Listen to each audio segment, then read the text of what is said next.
뒤에 부분 좀 보고 예레미야 애가를 시간 되는데 살펴보겠습니다. 예레미야 46장을 보겠습니다.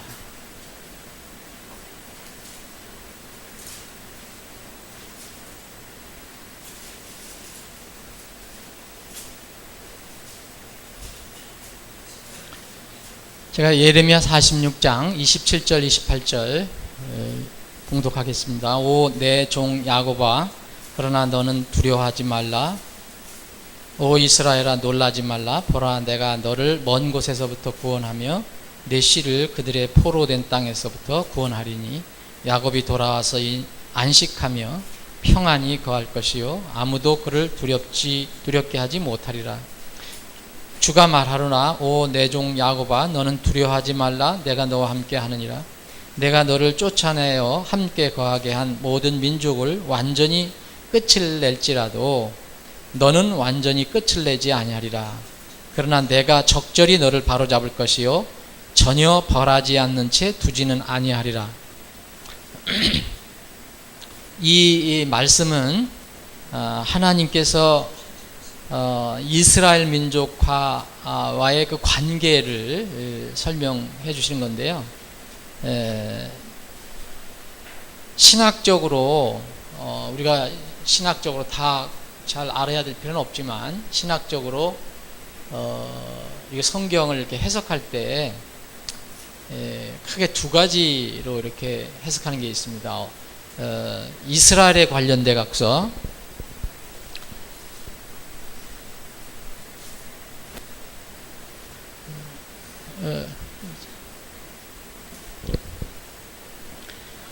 이스라엘과 관련돼 갖고서 하나님께서 어떤 관계를 가지고 계신가, 이제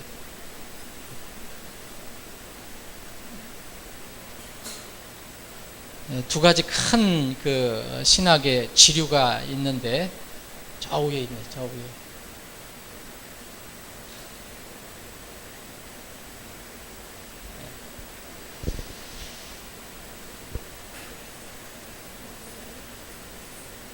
그 크게 가장 많이 이렇게 알려져 있는 것이 이른바 그 언약 신약이라는 겁니다. 여러분들 그 잘 그런 거 이렇게 정확히 잘 모르셔도 상관없습니다. 하나님과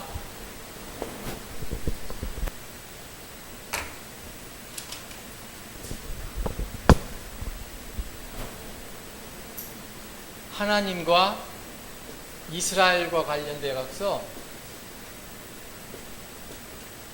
두 가지 큰 그 성경에 해석하는 방법이 있습니다. 이걸 뭐 신학적에는 신학이라고 하는데,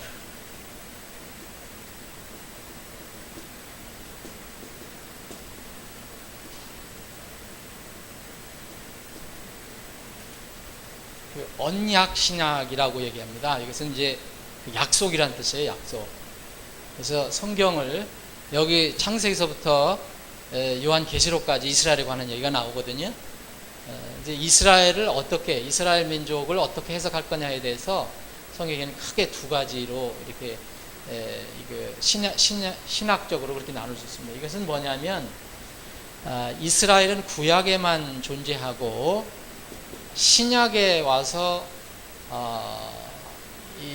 먼저 이스라엘을 위해서 오신 예수님, 그리고 이제 이방인들도 마찬가지지만 그 이스라엘이 예수님을 거절했기 때문에, 받아들이지 않았기 때문에 이 하나님께서 이스라엘에게 구약에 약속했던 모든 약속이 폐기가 됐다. 이건 폐기가 됐다. 이건 무효가 됐다. 그럼 그 약속이 어디로 넘어갔느냐? 교회로 다 넘어갔다. 이방인의 교회로 다 넘어갔다고 믿는 것이 언약 신약입니다. 그래서 이 언약 신약을 근거로 해서 책을 쓰신 분이라든지 가르치시는 분들이라든지를 보면 이런 분들 중에서도 뭐 훌륭한 분들이 있지만, 하여튼 우리가 이 부분을 못 있지만 구약에도 교회가 나오는 걸로 다 이렇게 해석을 합니다. 어떤 보면 큰 주제, 지금 다른 걸 얘기하는 게 아니라 하나님하고 이스라엘에 관해서 얘기하는 거예요. 이스라엘. 이스라엘 민족. 그럼 구약에서 이스라엘 민족은 독특하게 선택을 하셨잖아요. 많은 민족 중에서 이스라엘 둘러싸고 있는 많은 또 다른 이방 민족이 있잖아요. 이교도들이. 하나님과 이교도들, 하나님과 이스라엘 관해서 하나님께 선택하신 이스라엘 민족을 어떻게 해석을 할 것이냐에 대해서 언약신약이라는 것은 되게 이 구약에 있는 이스라엘에 대한 약속 있잖아요. 지금 여기서 야곱을 얘기하죠. 야곱은 이스라엘 얘기하는 거죠. 그래서 야곱에게 약속한, 이스라엘에게 약속한 것이 신약에서 예수님을 거절하고 예수님을 죽였으니까 이제는 교회로 다 넘어왔다고 믿는 것이 언약신약입니다. 그래서 다 이렇게 해석을 합니다. 큰 줄기입니다. 또 하나는 경륜신학이라고 하는 게 있습니다. 이거 말고 또 이게 서로 이렇게 섞인 것도 있겠지만, 이 경륜은 여러분들이 익숙하게 이해되는 것은 세대라는 세대. 세대주의라는 말이 나왔는데, 저는 개인적으로 세대주의라는 말을 좋아하지 않습니다. 여러분들은 어떻게 할지 모르지만, 지금 이 세대주의를 이렇게 주장하는 분들의 그런 아주 뭐랄까 좀 하여튼 이런 여길 주장하는 분들이 극단적인 세대주의도 나오고, 그래서 좀 세대라는 용어는 성경에서 직접적으로 우리가 쓰여져 있는 용어는 아닙니다. 시대라는 말은 있지만, 이게 세대는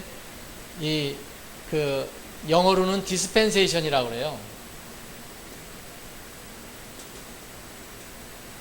이거를 이제 요새 세대주의로 이렇게 번역을 하는데, 저는 경륜신학이 맞다. 그래서 굳이 한다면은 우리가 경륜주의, 세대주의가 아니고 경륜주의. 어쨌든 이건 뭐냐면, 이스라엘하고 교회하고 이방인이 구별이 되어 있다는 것을 믿는 것입니다. 그래서 구약에서 이스라엘에게 약속한 모든 하나님의 약속은 민족적으로 이스라엘 민족에게 다 이루어질 것이다. 교회에게 약속한 것은 교회에게 이루어질 것이다. 이방인들에게 약속하신 것은 이방인이 약속하실 것이다 라고 믿는 것. 그러니까 크게 얘기하면 이스라엘과 교회를 이렇게 분리해서 생각하는 것. 그러면 경륜신학은 이것을 근거로 해서 성경을 해석하면, 이스라엘이라고 이야기하신 것은 이스라엘에게 하나님께서 이루실 것이고, 또 교회라고 얘기하신 것은 교회라고 주님께서 이루실 것이라는 것을 이제 믿는 것입니다. 그러니까 여러분들 이런 근거를 가지고 성경을 해석하면, 자, 이렇게 이걸 가지고 이 근거를 가지고 해석한다면, 이 지금 여기에 있는 우리가 살펴보는 것도 다 교회에게 주는 걸로 이렇게 생각하는 거죠. 네? 교회에게 주는 걸로. 근데 경륜은 이스라엘은 이스라엘이고 교회는 교회다. 고린도전서 여러분 10장을 보면 32절에 이런 말씀이 있거든요. 유대인들에게나 이방인들에게나 하나님의 교회에게나 어떤 실족거리도 주지 말며, 그래서 바울 사도가 사역을 할 때 이 세 그룹을 생각을 했습니다. 유대인들, 자기가 민족적으로 속한 유대인들. 그래서 이제 여기에 이제 뭐가 나오냐면 로마서에 돌감람나무와 참감람나무가 나오잖아요. 그리고 유대인들과 이방인과 하나님의 교회 이렇게 나누고 있습니다. 그래서 이런 것을 이제 경륜 신학 근거로 해서 해석을 하게 됩니다. 자, 이거 왜 이렇게 말씀드리냐면, 이런 근거, 여러분들이 어떤 자료를 보거나 시중에도 좋은 자료들이 뭐 성경 해석서라든지 보면, 이게 대부분의 지금 이렇게 언약 신학을 근거로 해서 쓰여진 게 많아요. 이게 언약 신학은 대표적인 게 장로교입니다. 장로교. 네? 이게 누가 세웠느냐 하면 칼빈이 근거를 많이 세운 거예요. 칼빈이. 그러니까 대부분이 그렇게 기록이 되어 있습니다. 지금 장로교가 우리나라에 아주 대다수니까 그렇게 이해를 많이 합니다. 그래서 언약 신약으로 이것을 이해를 하면 우리가 이해하는 것처럼 이해가 안 될 거예요. 그분들은 우리가 이제 잘못됐다고 얘기하지만, 그래서 저는 믿기로는 우리는 성경은 일단 첫 번째 문자로 일단 봐야 되기 때문에 자꾸 거기다 무슨 뭐 비유나 무슨 그 어떤 다른 뜻으로다가 자꾸 이렇게 인간이 생각을 해서 해석하는 것은 맞지 않기 때문에 1차는 문자적으로 야곱이라면 야곱이다, 이스라엘은 이스라엘이다, 약속하신 거. 자, 그 28절에 보면 이게 30절하고 30장 10절하고 11절에 거의 비슷한 말씀이 반복이 된 거예요. 30장 10절하고 11절 같은 말씀이에요. 근데 28절을 보면 야곱, 내 종 야곱이라 그랬습니다. 내가 널 이제 그 함께 할 것이다, 두려워하지 마라. 근데 이런 말씀을 하셨어요. 하나님께서 내가 너를 쫓아내어 함께 거하게 한 모든 민족들은, 야곱이 이스라엘이 하나님의 그 말씀에 순종하지 않았기 때문에 죄 때문에 징계를 받아서 이제 바벨론을 다 포로로 끌려가잖아요. 근데 그때 하나님께서 누구를 사용하셨느냐면 이방 민족을 사용하신 거예요. 바벨론 이방이잖아요. 느부갓네살을 사용하셨잖아요. 그래서 굉장히 잔인하게 이스라엘을 다루었는데, 어쨌든 이제 하나님께서 그런 민족들을 내가 완전히 끝내겠다. 끝내고, 그런데 뭐라고 하셨냐면 너는 완전히 끝을 내지 않으리라 그랬어요. 그래서 여러분 계시록을 읽어보시면, 그리고 계시록과 관련된 이 스가랴서라든지 이런 것을 읽어보시면 마지막 때에 대해서 이렇게 설명된 내용들을 그 계시를 읽어보시면 이스라엘이 많이 멸망이 되지만 끝까지 멸망되지 않는다는 게 나옵니다. 이스라엘은 이렇게 3분의 1 정도는 이렇게 끝까지 살아남습니다. 그래서 내가 다른 민족들은 완전히 끝을 낼지라도 너는 완전히 끝을 내지 않겠다. 왜냐하면 너는 내 백성인데 내가 너를 적절히 바로잡을 것이고 전혀 벌하지 않은 채 두지 아니라. 이거는 이제 구약에 있는 이스라엘의 민족적으로 하는데, 신약에 와서는 이 말씀이 어디에 그런지 기억하실 수 있겠습니까? 비슷한 구절? 예? 하나님께서는 우리를 구원시켜 주신 뒤에 우리가 혹시 잘못되고 우리가 하나님께 불순종하더라도 완전히 끝내시는 않는다 그랬죠. 우리는 징계는 하셨어요. 사생하는 징계를 안 하시죠. 근데 우리는 징계는 할 수 있어요. 그러나 우리는 심판은 받지 않습니다. 심판, 끝까지 마지막까지 심판을 받아요. 이스라엘에게 주님께서 약속하신 것도 우리 그 이 시대의 교회에 비슷한 그런 그 약속이 있는데, 지금 그 이스라엘에 대해서 많이 이렇게 사람들이 오해를 하는 것인데, 그분들이 오해한 것은 이런 어떤 신학적인 시스템이 있기 때문에 그렇게 배우고 그렇게 믿기 때문에 그렇게 믿을 수밖에 없는 것 같아요. 그러니까 그분들이 자기들이 뭐 이렇게 뭐 혼자 이렇게 공부를 해서 터득해서 저기 한 게 아니고, 예를 들어 신학교를 가면, 장로교 계통의 신학교를 가면 다 이 언약 신약을 근거로 해서 공부를 시켜줍니다. 칼빈이 최대 우상이니까. 그렇기 때문에 그렇게밖에 생각할 수밖에 없을 거예요. 지금 성경은 여기서 분명히 이스라엘 너희들하고는 내가 너희들 때로는 징계도 하고 때로는 징벌도 하지만 완전히 끝내지는 않는다 그랬어요. 근데 다른 민족들은 완전히 끝내버린다 그랬어요. 자, 이 말씀은 지금 이 시대에 지금 그 유명한 하여튼 많은 베스트셀러가 하나 있더라고요. 성경에 관련돼서. 성경과 5대 제국이라는 거 여러분 들어보셨어요? 들어보셨어요? 성경과 5대 제국. 그래서 그분이 유명한 분인데 아마 근데 이 세상의 성경적인 역사의 그 나라를 5가지 제국으로 5대 제국, 그러니까 왕국이죠. 이렇게 나눈 거예요. 근데 여러분들 성경을 믿으시면 성경은 5대 제국이라고 얘기하지 않습니다. 이교도, 이방 국가를 얘기하는 거예요. 성경은 성경은 4대 제국을 얘기해요. 성경적으로 얘기하는 거예요. 물론 이 세상에 나라가 한두 개가 있습니까? 여러분 생각해 보십시오. 창세기서부터 요한계시록까지 여기에 나라가 몇 개가 되겠습니까? 여러분 따져보세요. 왕국이라는 거, 소위 얘기하면 왕국. 수백 개, 수천 개가 될 거예요. 뭐 작은 나라도 엄청나게 많지 않습니까? 역사를 보십시오.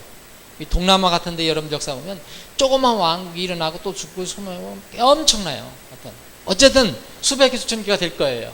그런데 성경은 이 4대 제국, 4대 왕국으로 표현합니다. 4대 왕국. 이방 국가를 얘기해요. 5대 제국이 아니에요. 이분은 물론 그게 잘못됐다라는 게 아니고 이 세상의 모든 국가를, 이방 국가를 대표적으로 나눈다면 성경은 4개밖에 안 난다는 거죠. 여기는 어떻게 나눕니까? 첫 번에는 바빌론 나와요. 그죠? 바빌론. 나중에 다 이해하시는 거예요. 여기는 메데 페르시아가 나와요. 세 번째는 그리스가 나옵니다. 네 번째는 로마가 나와요. 이게 하나님께서 말씀하신 모든 이방 국가의 축소판이에요. 집약판이에요. 여기에 뭐 우리나라도 왕국이 수없이 있었잖아요. 뭐 고전서부터 하면 많이 있었잖아요. 그런데 하나님은 그런 거 얘기 안 하시고 요 4개를 얘기해요. 저쪽 이스라엘을 중심으로 하는 나라들이에요. 이 나라는. 근데 이 5대 제국이라고 요새 얘기하는 데는 뭘 집어넣는가 봤더니 아수르를 집어넣었어요. 아수르 집어넣고 그 다음에 아수르 하나, 둘, 셋, 넷, 5개 이렇게 했더라고요. 5대 제국. 근데 성경에 분명히 아수르 나오죠. 아시리아라는 겁니다. 아시리아. 그죠? 이스라엘이 두 민족으로 나눠졌어요. 두 나라로 나눠졌어요. 위에는 북왕국 이스라엘이에요. 남왕국 유다. 그런데 한꺼번에 다 멸망 안 됐죠. 이 북왕국은 어느 나라에서 멸망됐습니까? 바로 아시리아에 의해서 멸망을 했어요. 아시리아. 지금 시리아 지역이에요. 그리고 남왕국은 끝까지 남아있다가 어디에 멸망이 됐습니까? 바벨론에 의해서 멸망이 됐어요. 바벨론. 근데 하나님의 정통성은 여기에 있지 않아요. 북왕국에 있지 않아요. 남왕국에 있어요. 하나님께서는 남왕국 유대를 정통 하나님의 정통 국가로 인정합니다.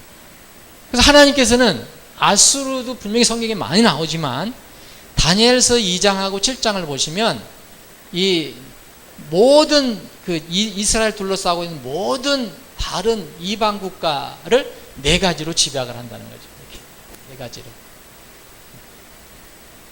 이 다니엘서 2장에는 그 신상이 나오잖아요. 위에서부터 금서부터 달이 이렇게 해서 철하고 흙까지 해서 이게 여기는 금이고 여기는 은이고 여기는 노시고 여기는 그 철하고 흙이잖아요.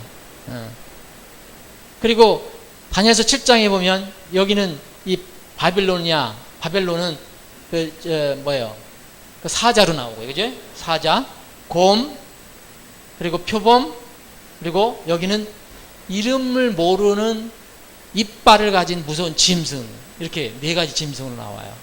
하나님께서는 다른 수없는 국가가 많이 있지만, 수없는 이방 국가가 많이 있지만 마지막에 관해서 마지막 한 왕국이 나타나서 이 모든 이교도 민족을 다 멸하는 것으로 이렇게 정리하실 때 다른 국가는 얘기 안 하셔요. 이 4가지를 얘기하세요. 4가지. 수없이 많습니다. 국가가. 여기 말고도 이 애굽도 있잖아요. 애굽. 그죠? 그런 4가지를 얘기하세요. 그래서 마지막 5대 왕국.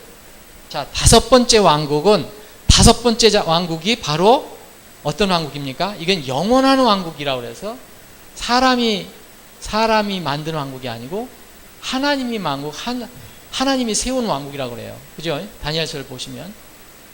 그래서 그 사람의 손으로 뜬 돌이 아니라 그 하나님께서 만든 그 왕국이 이 모든 왕국, 지상 왕국을 다 정리를 한다는 거죠.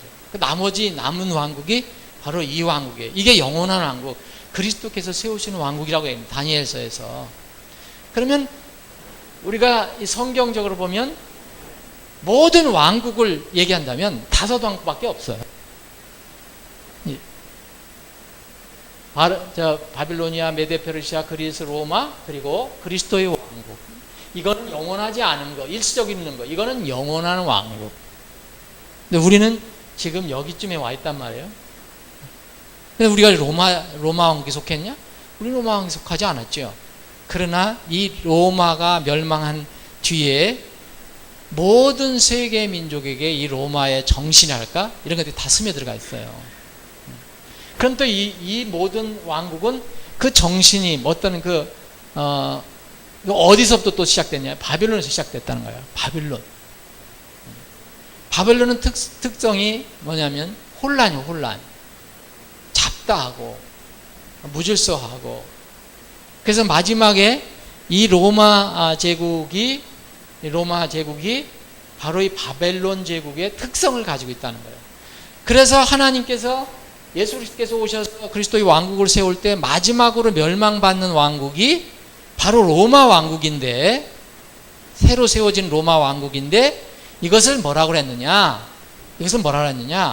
하나님께서는 큰 바벨론이라고 하는 거예요. 큰 바벨론. 그래서 큰 바벨론이에요. 네? 바벨론의 정신이라든지 그런 어떤 성격이 나와서 나중에 이 마지막 로마 제국, 새로운 로마 제국은 큰 바벨론이다. 그게 어디에 나와 있습니까? 요한계시록에 나와 있죠. 지금 이스라엘 민족에 대한 하나님의 계획은 제가 믿기로는 절대 없어지지 않았어요. 이스라엘에 대한 계획이 그대로 이루어질 것입니다.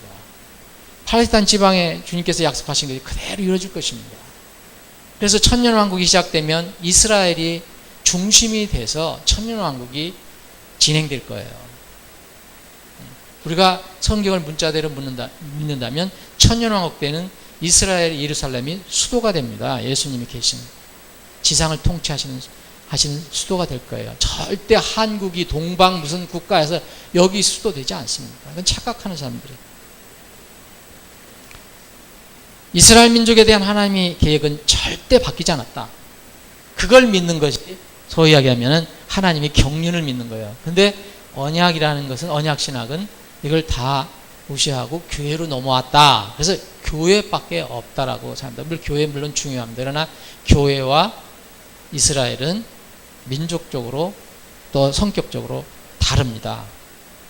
자, 사람들이 이렇게 이게 성경보다도 이 세상에서 나오는 여러 가지 그런 어떤 관련된 책 같은 걸 보면 그게 더 심취해 버리는 거예요. 성경보다도.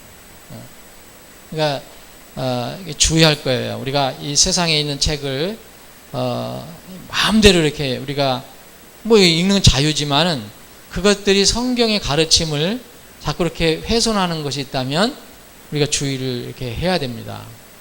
자, 이스라엘 민족에 대한 하나님의 계획을 이런 정도 살펴봤는데, 자, 그 다음에 이제 연결된 겁니다. 바벨론 그녀에 대한 하나님 심판이 나와요. 예레미야 51장을 보세요. 이게 지금 말씀드린 거하고 비슷한 거죠. 연결되는 겁니다. 이 예레미야 51장은 예레미야가 52장으로 끝나잖아요. 예레미야 52장은 시드기야가 마지막에 처참한 그런 비참한 최후를 맞는 그런 내용이 나오는데, 51장은 뭐에 되느냐면 바벨론에 관해서 얘기해요. 자, 하나님께서는 예레미야가 통탄하도록 만날 눈물 지으며 울게 했던 것이 이유가 뭡니까? 바벨론이 이 남유다를 멸망시키고 여기에 많은 이스라엘 민족을, 유대 민족을 바벨론으로 끌고 갔어요. 포로로, 노예로 끌고 갔단 말이에요. 그래서 예레미야가 통탄한 거죠. 예? 미리 예고하고 이렇게 하면 안 된다고 이것을 예고한 거죠. 그런데 이 바벨론이 멸망하는 내용이 여기 나옵니다. 51장에. 이스라엘을 다뤘던 바벨론이 멸망합니다. 그래서 여기 보면 51장 보면 주가 이같이 말하노라. 보라, 내가 멸망시키는 바람을 일으켜 바벨론을 치며 나를 대적하려고 일어나는 자들의 한가운데에 거하는 자들을 치며 바벨을 키질하는 자들을 그녀에게 보내요. 그래서 여기서는 공격 대상이 이제 바빌론입니다. 바빌론이 멸망된다는 걸 얘기해요. 자, 그래서 여기 보면 여러분 5절 이스라엘과 유다의 땅이 이스라엘의 거룩하신 이를 대적한 죄로 가득할지라도 그들이 자기 하나님 만군의 주에게 버림을 받지 아니하느니라. 완전히 버림받지 않아요. 이스라엘은 남은 자가 있어요. 6절 바벨론의 한가운데에서 나와 도망하고 각 사람이 자기 혼을 건질지어다. 이제 마지막 때 이제 그 바벨론이 멸망될 때 너희들은 거기에 있지 말아라고 얘기합니다. 자, 7절 보면 바벨론은 주의 손에 있는 금잔 곧 온 땅을 취하게 한 금잔이었도다. 민족들이 그녀의 포도주를 마셨으므로 미쳤도다. 자, 하나님께서 바빌론을 역사적으로 멸망시키셨어요. 누구를 통해서? 메데 페르시아 민족을 통해서 멸망시켰거든요. 그런데 성경은 이렇게 잘 생각해 보세요. 바벨론이 그 다니엘서에서는 이방 민족의 인간의 그 제국의 첫 번째 제국으로 나옵니다. 그런데 마지막 제국은 로마인데 이 로마는 바벨론의 그 혼란한 이런 정신을 가지고 있다는 거예요. 그래서 마지막 때 주님께서 멸망시키실 때 계시록에 보면 이 로마 제국을 큰 바벨론이라 불러요. 큰 바벨론이라. 그래서 여러분들 계시록을 읽을 때 큰 바벨론이 나온다면 옛날 그 바벨론을 얘기하는 게 아니라 바로 이런 관점에서 그 큰 바벨론이라는 거예요. 큰 바벨론. 이 큰 바벨론은 그 계시록에 보면 그 14장을 보시면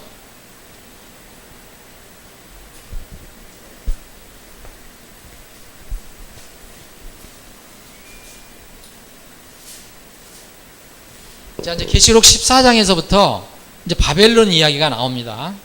바벨론 이야기가 나오는데 8절 보면 또 다른 천사가 뒤따르며 이르되 저 큰 도시 바벨론이 무너졌다. 이는 그녀가 모든 민족들로 하여금 자기의 음행으로 인한 진노의 포도즙을 마시게 하였기 때문이다. 그래서 이 바벨론이 마지막으로 멸망당하는 이유를 설명해 주고 있습니다. 근데 다시 말씀드립니다. 우리가 주님 오실 때, 주님께서 이 세상을 멸망시키실 때에 그때는 옛날에 있었던 역사적인 바벨론 국가는 없죠. 근데 그와 같은 정신이나 그런 것들이 성격이 있는 어떤 한 시스템이 있다는 거죠. 그게 큰 바벨론이에요. 이 큰 바벨론이 어떻게 되냐? 17장을 보시면 이 14장도 이렇게 그 역사적인 그 시점을 이렇게 어떤 그 순서를 얘기한 게 아니라 삽입 내용이에요. 17절에 보면 자, 여기 1절부터 계속 뭘 얘기하느냐면 바로 그 큰 바벨론이 누구냐. 근데 여기를 여자로 묘사하고 있습니다. 여자. 이 큰 바벨론이 어떻게 했느냐. 자, 2절에 보면 땅의 왕들이 그녀와 음행하였고 땅에 거주하는 자들도 그녀의 음행에 포도주에 취하게 되었다. 이게 그 7절하고 비슷하잖아요. 바벨론이 주의 손에 있는 금잔 곧 온 땅을 취하게 한 금잔이다. 민족들이 그녀의 포도주를 마셨으므로 미쳤도다. 민족들이 이 여자의 포도주를 마시고 미쳤다는 거예요. 이게 마지막 때 상황이에요. 그러면 이 바벨론의 그 금잔이 포도주를 마시고 미쳤다는 것이 마지막 때의 상황인데 잘 보십시오. 지금 그런 것이 많이 이렇게 우리 눈에도 보이지 않습니까?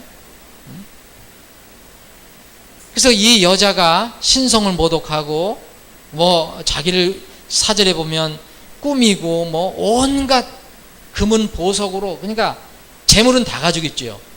그런데 5절에 보면 그 여자의 이마에 한 이름이 기록되어 있으니 신비라 큰 바벨론이라 땅의 창녀들과 가증한 것들의 어미라. 이제 계시록은 속속들이 이것을 이제 다 드러내 줍니다. 정체가 무엇이냐. 6절에 보면 또 내가 보면 그 여자가, 이 큰 바벨론이 그 여자가 성도들의 피, 예수님의 순교자들의 피에 취하였으므로 내가 그 여자를 보고 크게 놀라며 이상히 여기니 그 천사가 내게 이르되 내가 어찌하여 놀라냐. 내가 그 여자의 신비와 그녀를 태운 짐승 곧 7머리와 10뿔 가진 짐승의 신비를 내게 말하노라. 이 여자가 마지막 이제 무너질 어떤 종교 시스템, 그럼 그런 종교 시스템의 대표적인 것이 어딘가 여러분들 아실 겁니다. 근데 이 여자와 다 연합한 것이 세상 왕이라는 거예요. 세상. 종교와 이 국가가 연합을 하지요. 근데 결국은 나중에 이 그 여자가 이 바벨론이 세상 정치에 의해서 또 당합니다. 자, 18장 보면은 2절 보면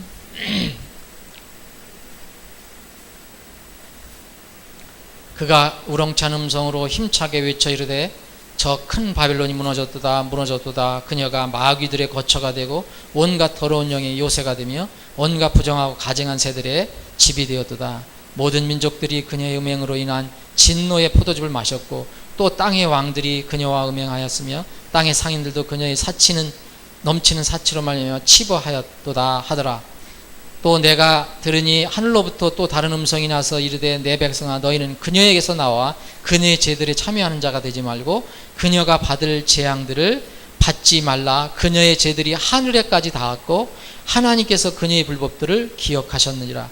그녀가 너희에게 갚아준 대로 그녀에게 갚아주고 그녀의 행위에 따라 2배를 그녀에게 2배로 갚아주며 그녀가 채운 전에 2배를 그녀에게 채워주라. 여기에 이 여자가 뭐로 취했느냐면 성도들의 피에 취했고 하나님을 위한 순교자들의 피에 취했다 그랬어요. 마지막 이게 심판받는 이 바빌론이. 근데 그 예레미야를 보면 그때 바빌론 제국이 멸망될 때 하나님께서 뭐라 했냐면 하나님께서 이 바빌론을 이 이스라엘의 멸망, 남유다의 멸망의 도구로 쓰셨지만 여기 51장에 보면 이 이스라엘과 유대를 이 너희들이 이렇게 너무 고통을 줬고 이렇게 잔인하게 다뤘기 때문에 내가 너를 또 그렇게 다루겠다라고 말씀하십니다. 지금이 완전히 그런 시점은 아니에요. 그래서 지금은 여전히 큰 바벨론이 굉장히 융성하고 있습니다. 그런데 끝까지 융성하지 않죠. 주님이 때가 되면 모든 시스템이 다 무너지게 될 것입니다. 이게 큰 거짓 종교 시스템이라고 볼 수 있습니다. 나중에는 이 시스템이 완전히 무너질 때, 이 종교 시스템이 무너질 때 세상의 왕들이, 땅의 상인들이 슬퍼하는 장면이 이 18장 우리가 읽은 뒷부분에 계속해서 나옵니다. 하나님의 심판이 이미 예언이 되어 있습니다. 그래서 그 전에 바벨론 제국이 멸망당한 것처럼 앞으로 이 땅에 마지막 이 제국이 멸망될 것이고 그 다음에 그리스도의 왕국이 세워진다고 그랬는데 여러분 19장서부터 20장 쭉 끝까지 보면 바로 주님께서 오셔서 주님의 왕국을 세우는 장면이 나옵니다. 마지막 때 우리는 지금 그것을 시작을 알리는 나팔 소리를 듣기 전에 지금 살고 있습니다. 어지러운 세상 속에 살고 있어요. 지금 저는 믿기로는 이 기독교 시스템이 절대로 다시 제 위치로 돌아가지 않을 것이다. 정상적으로 되지 않습니다. 이제는 거기서 나오는 것밖에 없습니다. 내 백성 거기서 나오라 했거든요. 하나님께서는 그 바빌론을 회복시키려고 하시지 않고 이제는 남아있는 정말 거룩한 백성들을 거기에 혹시 머물러 있는 백성들을 나오게 하셔서 이것을 마지막 이제 심판하게 하려고 하십니다. 하나님의 긍휼이 부족해서 그런 게 아닙니다. 이건 하나님의 계획입니다. 우리는 이 땅을 지금 우리 힘으로 개선시키고 변화시키려고 해서는 안 됩니다. 그건 능력 부족입니다. 우리가 지금 해야 될 것은 이 시스템에서 분리하는 겁니다. 분리하고 여기에 있는 사람들을 건져내는 거예요. 그것밖에 없어요. 괜히 우리가 호기해서 어떤 사람은 세상을 변화시키고 사회를 변화시키고 기독교가 천만의 말씀입니다. 불가능합니다. 하나님이 심판하시도록 결정이 되어 있습니다. 우리가 어떻게 지혜롭게 살아가야 하느냐가 바로 이제 예레미야를 공부하면서도 깨달아야 하는 것입니다. 오늘 시간이 안 되겠어요. 예레미야에가는 다음 주에 시작하겠습니다.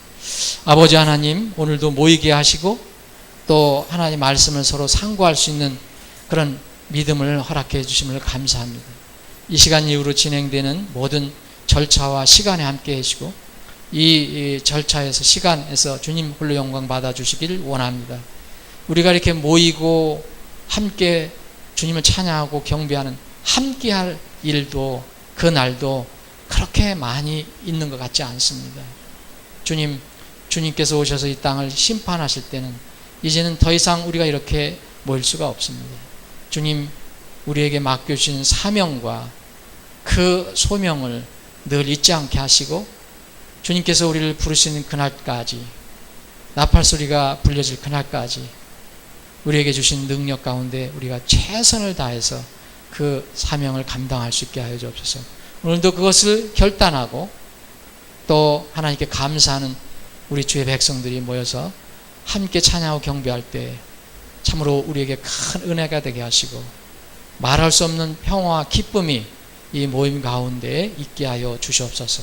거룩하신 예수님의 이름으로 기도합나이다. 아멘.